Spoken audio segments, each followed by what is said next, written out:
আজকে জাকের পার্টি কোথেকে উৎপত্তি হলো এগুলো আপনাদেরকে জানতে হবে। জাকের পার্টি এতদিন মাঠে ময়দানে ছিল না, এখন কোথেকে আসলো? জাকের পার্টির মোহাম্মদ চেয়ারম্যান এর আগে বহু জায়গায় আমাদের সভা সমিতি মিটিং মিছিল বহুত কিছু আজ ৩৬ বছর ধরে আমরা করে এসেছি।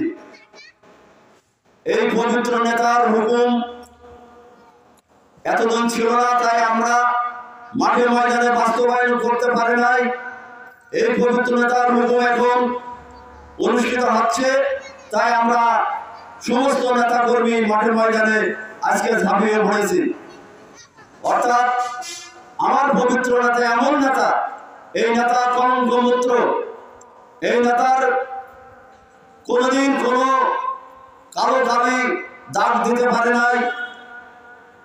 এই 18,000 বাংলা গ্রামের যে সমস্ত জাকের পার্টি নেতা কর্মীরা আছে তাদেরকেও কোনো কলঙ্কের দাগ দিতে পারে নাই।